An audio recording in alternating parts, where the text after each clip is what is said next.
Gawa tayo ng igado. Similar siya sa menudo pero wala lang siyang tomato sauce. Ito ay isang popular Ilocano dish na sikat sa buong Pilipinas.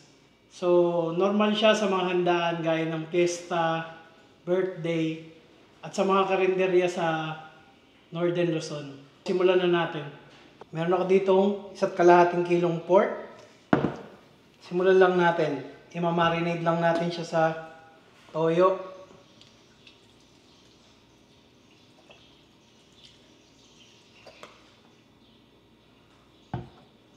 Bawang. At paminta.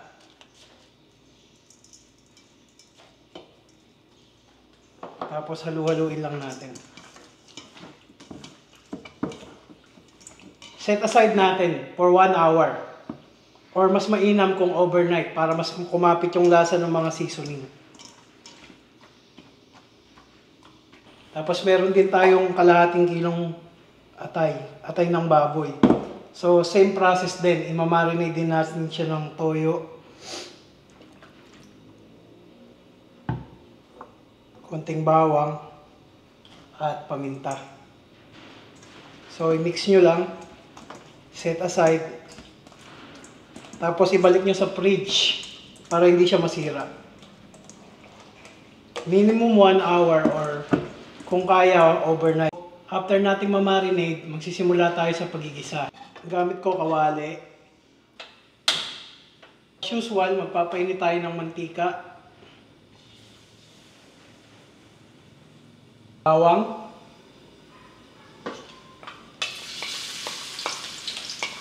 Then susunod na rin natin yung sibuyas.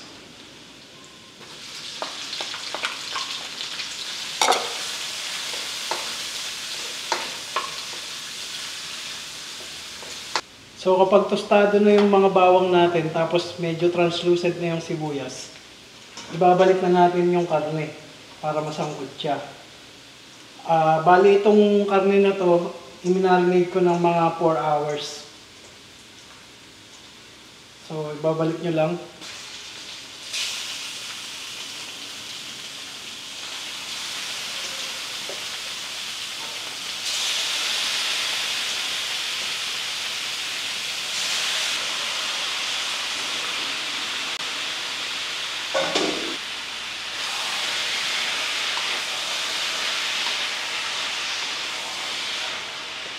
So kung mapapansin nyo, hindi ko muna nilagay yung atay kasi mas mabilis siyang maluto.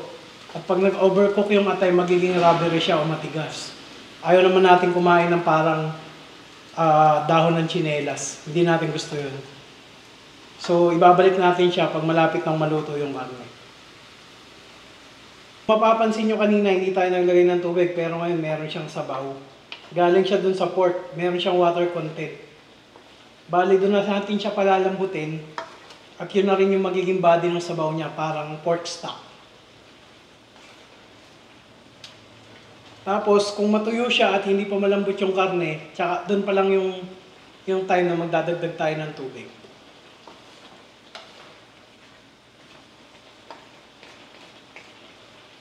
Natuyo na yung tubig niya, mapapansin nyo, nagmamantika na siya at malambot na rin yung karne. Doon na natin ilalagay yung minarinate na atay. So, buhos nyo lang siya dyan. Tsaka nyo haluin. So, ang cooking time ng atay siguro mga maximum 7 minutes lang.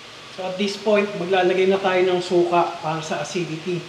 Traditionally, ang ginagamit dito, sukang Iloco. Pero wala akong makitang sukang Iloco sa tindahan, kaya yung regular na suka na lang.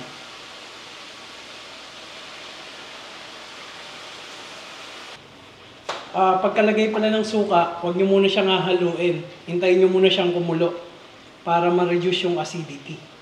So at this point, lalagay na natin yung mga gulay. Simulan natin sa pinakamatigas, yung carrots.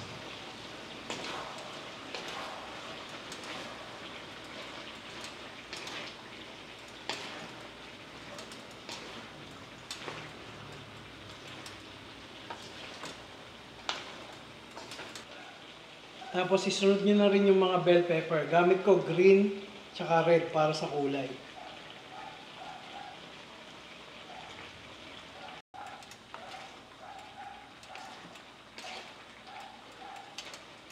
Green peas.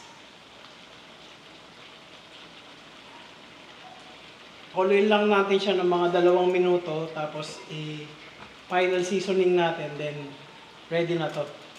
After 2 minutes, tapos tinikman ko na rin siya, okay na lahat ng seasoning, that's it. Tapos na ang ating Ilocano Igado.